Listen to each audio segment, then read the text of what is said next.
The Appalachian Trail is an incredibly popular 2,200-mile-long public hiking trail in the eastern United States.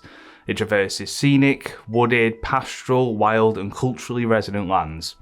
Since 1921, it claims to be the longest hiking trail in the world, and more than 3 million people hike segments of the trail each year. The Appalachian Trail has always been deemed as generally safe, with most dangers related to weather conditions, human error, plants, animals, and diseases. One other danger on the Appalachian Trail Conservancy list is hostile humans. Since its completion in 1937, there have been 13 known murders on the trail, with the first murder reported in 1974. Today we're going to talk about case number 6, the murders of Julie Williams and Lollie Winans in 1996. Before we get on today's story, World's End posts regularly to tell you some incredible and tragic tales of travelling around the world. If you want to see more, please like and subscribe so you don't miss out.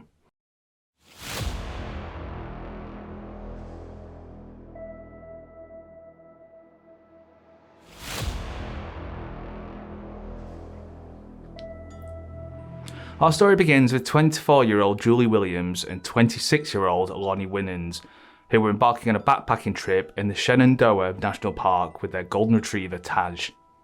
The women had met nearly 2 years before a non-profit called Woods Women. Woods Women was a non-profit organisation in Minnesota which focused on education and adventure travel for women. It was there, in the isolated lakes of the Boundary Waters and the towering pine forests of northern Minnesota, that they connected. Two people from very different backgrounds bound by their love for the outdoors. Lollie was a microbrew drinking, fish following, cigarette smoking, good time girl, according to Out magazine. She was from a very wealthy family but never accepted that lifestyle as her path in life didn't involve materialism. After leaving home after high school, she tried one college but dropped out and eventually settled at Unity College near Maine, studying to become a wilderness guide. Lollie loved the outdoors and wanted to give others the experience of finding themselves in the wilderness the same way she had. Julie aspired to be a geologist, but she was also a massively high-achieving sports enthusiast who'd won the Minnesota State Double Tennis Championship in high school and travelled to Europe in college to study the extinction of dinosaurs. She graduated from summa cum laude, spoke Spanish, and worked with migrants as well as people suffering from abuse. After college, she took a job at a bookstore in Burlington. Her future was bright and flourishing. The trip she'd planned with Lollie was in fact a celebration of a new job which was set to start in Lake Champlain, Vermont on June 1st, 1996. Finally, on May 19th, 1996, Julie and Lollie set off on their adventure of a lifetime. They set off into the woods on the White Oak Canyon Trail, emerging again a few days later due to the rain. They hitched a ride with a park ranger and renewed their camping permit before setting out again. They climbed Hawksbill, which was the highest mountain on Shenandoah, before making camp that night at an idyllic spot next to a stream near the Appalachian Trail. Unfortunately, this was the last time they were ever seen alive. After hearing nothing from the two women since then, and knowing Julie was starting a new job on the next day on June 1st, Julie's father, Thomas Williams, reported his daughter missing. Park rangers immediately started searching and located Julie and Lollie's car just north of Skyland Lodge. We started doing hasty searches to cover all of those trail corridors in that general area to see if we could locate them, explains Bridget Bonnet, Deputy Chief Ranger at the Shenandoah National Park. At some point during those hasty searches, we did locate the dog, Taj, the golden retriever, was wandering through the park unleashed.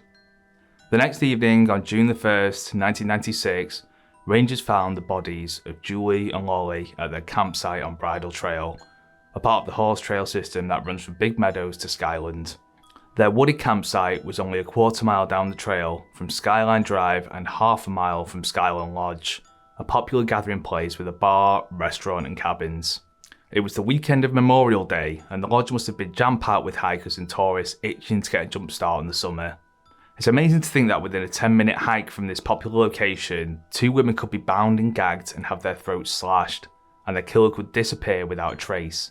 But sometime after May 24, 1996, the date that Julie and Lollie were last seen, that's exactly what happened. It also seems impossible that the two bodies could lay undiscovered in such a popular part of the park on a busy holiday weekend. But one of the backcountry regulations at the time was that the backpackers had to camp away from designated trails, fire roads and developed areas. It wasn't a heavily used or heavily travelled trail, says Bonnet. They were following the backcountry regulations which at the time required them to be out of sight. Photos left behind in their camera gave a glimpse of the last few days of Julie and Lollie's lives.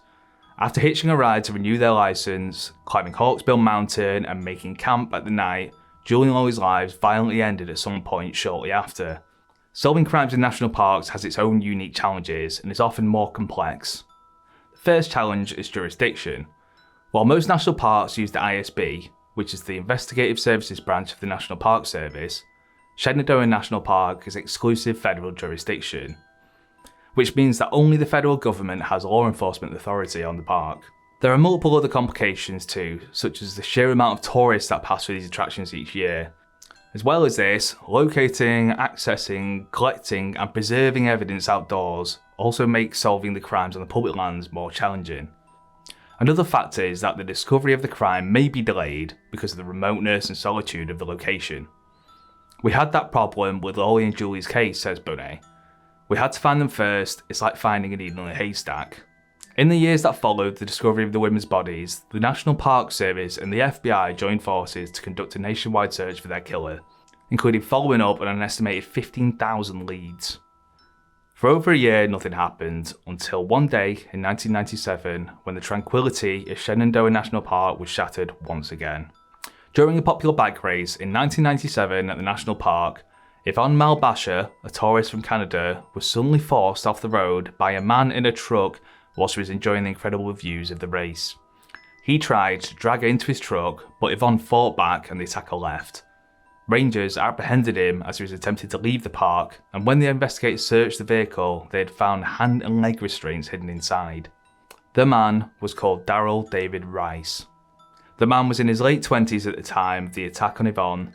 He was a single guy with no kids and no criminal record. He was fired from his job because he was extremely hostile at work. Rice's former co-workers told investigators that he yelled sexual and other profanities at them. He punched a hole in the wall in the men's bathroom, stole their lunches, bumped into them so they'd spill their coffee, and he took one woman's picture down and threw it in the trash. In 1998, Daryl David Rice pled guilty to the attempted abduction of Malbasher. He was sentenced to 135 months in a Petersburg, Virginia federal penitentiary. Interviews after his arrest led prosecutors to believe Rice may have been involved with Julie and Lollie's murders. They said Rice became a possible suspect for a variety of reasons, including the obvious parallels in the geographic location, it was the predatory behaviour exhibited, and the exclusive selection of female victims. They also claimed that it was videotaped entering the park at Front Royal at 8:05 p.m. on May 25th, and again at Rockfish Gap at 4:57 p.m. on May 26th. He returned with his friends Carol and Robert Ruckert on June the 1st.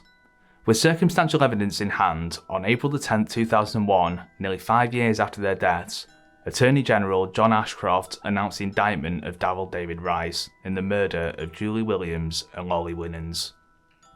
Julie and Lollie were reported as being lovers, which gave the prosecutors more evidence to use against Rice. They said Rice has stated on several occasions that he enjoys assaulting women because they are more vulnerable than men. Additionally, prosecutors stated that Rice said the women deserved to die because they were gay. Rice was finally charged with 4 counts of capital murder, 2 of which alleged that he selected his victims because of their sexual orientation. Because Rice was convicted of a hate crime, his indictment invoked a federal sentence enhancement. If convicted, Rice could receive the death penalty. Unfortunately, he was never sentenced. Even though prosecutors spent years building the case against Rice, they just lacked the forensic evidence. Then, in 2003, a hair found at the crime scene was tested. DNA results indicated that it did not match Rice or the victims. After that, the case fell apart.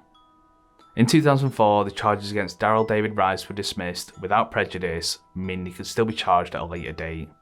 To this date, no one has ever been charged with the murders of Julie and Lollie.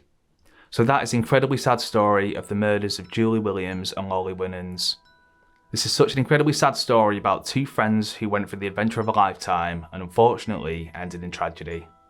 I was going to do one video on the Appalachian Trail murders, but from the very first case, I decided the stories needed telling in their entirety. This is why I've decided to make a series on this. Please feel free to subscribe. I'll put all of these videos in a playlist for you to watch in a series and binge to your heart's content. If you like this video, please leave a like and a comment. It's completely free and it helps more than you think. Lastly, thank you for watching and I'll see you next time.